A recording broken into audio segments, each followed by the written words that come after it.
Mountains are some of the most awe-inspiring things on our planet, rising thousands of meters above sea level. This makes them taller than any human-made construct ever. Mountains play hugely important roles in history, geography, and have also played large roles in human culture and religion. Suffice to say, all of these mountains need names, and the names of these mountains are some of the most well-known names for natural features on our planet. My name is Patrick, and this is 5 mountain names explained. First off, we have Mount Everest, the largest single peak on our entire planet at almost 9,000 meters above sea level. Everest is nestled between the nation of Nepal and Tibet, an autonomous region of China. Despite being found in this part of the world, Everest is actually a name of English origin. Mount Everest is named after one George Everest, a former survey leader who mapped out so much of this part of the world. He didn't name the mountain after himself, however. Instead, his successor of Andrew Waugh named this mountain instead, as an ode to his former boss. Here's the thing, however, George Everest didn't actually want Everest to be named after him. He believed that these mountains should stay with their native indigenous names, as opposed to having English names thrust upon them. Andrew Waugh, however, insisted that they did not know this mountain's native names, as the nations of Nepal and Tibet were closed off to foreigners at the time, so finding them out wasn't possible. How true this actually was, however, remains a mystery. In this day and age, however, we do know what this mountain's native names are. In Nepalese, it is called Sagarmatha, and in Tibetan, it is called Shomolungma. It means things along the lines of Goddess of the World or Mother of the Skies. Which name we should use for this mountain, however, remains debated to this day. Next up, we have Kilimanjaro, the single tallest peak on the continent of Africa. Now, despite being seen as just one mountain, in reality, it is actually 3 smaller volcanoes that are merged together and been blanketed with snow. And yeah, for this video, we're including volcanoes as mountains. There's actually a really fun story as to where this name comes from. It's thought to possibly come from a Kachaga phrase, meaning we failed to climb it, in reference to its huge height. But that's seen as being more fiction than fact. Nevertheless, it's a pretty nifty little story. In reality, this name is thought to most likely come from 2 different languages. It is thought to possibly come from a Swahili word and a Kachaga word, those being the Swahili word of Kilima, meaning mountain, and the Kachaga word of Njalo, meaning white. So the name means something along the lines of mountain of whiteness, in ode to the mountain's snowy peak.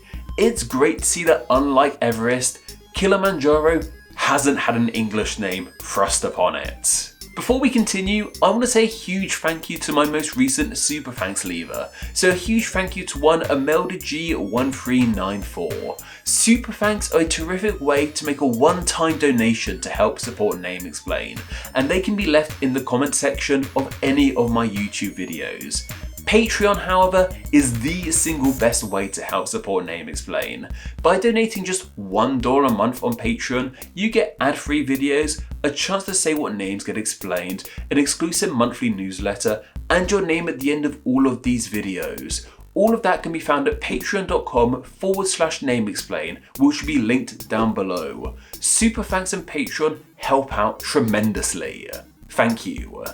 Next up, we have Mount Fuji in Japan, the nation's tallest peak, which famously stands alone in almost perfect symmetry.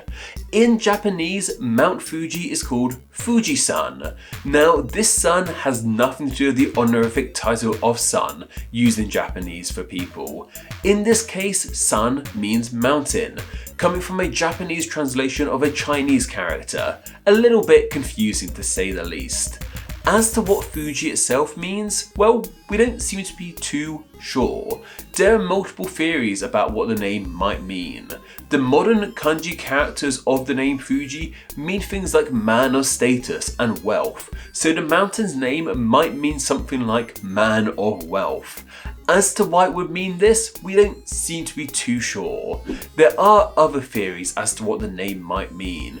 These include theories of the mountain's name meaning without equal, which makes sense for such a magnificent mountain.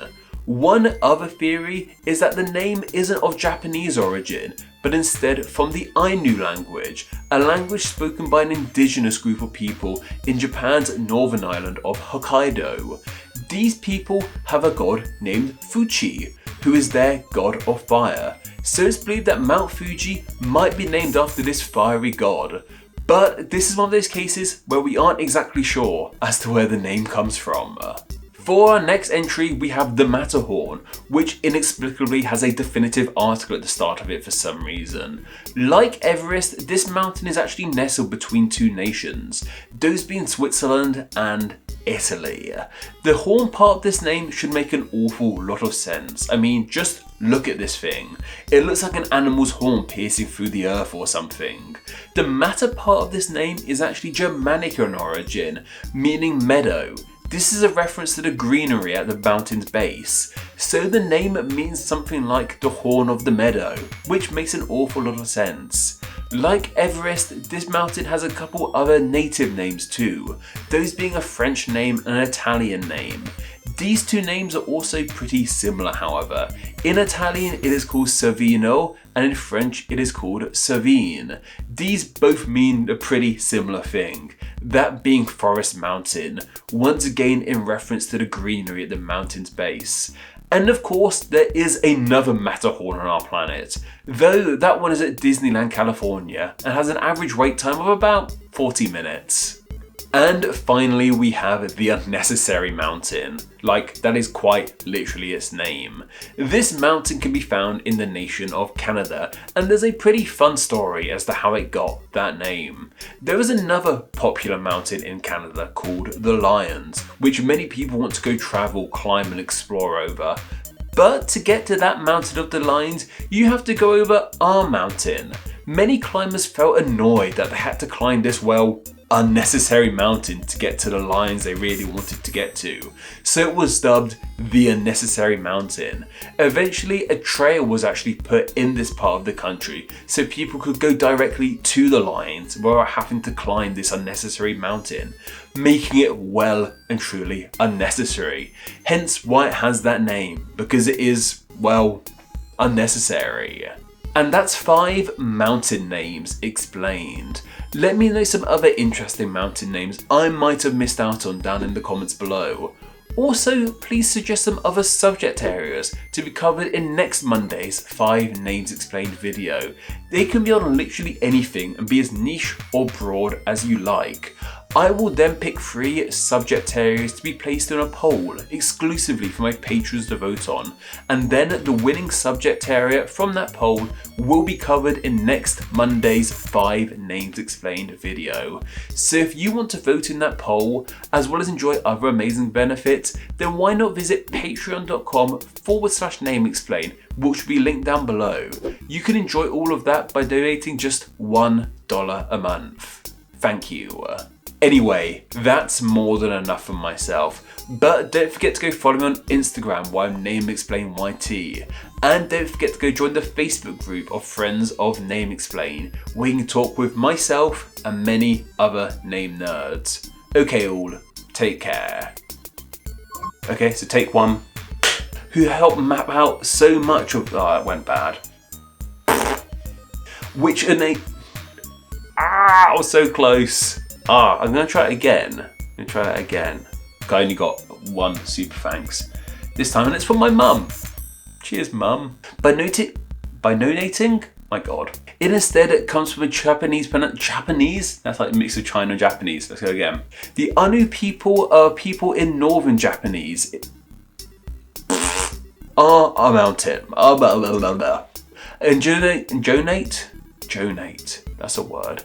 So if you want to enjoy that poll, that will do. We did it. Let's get on with the next one.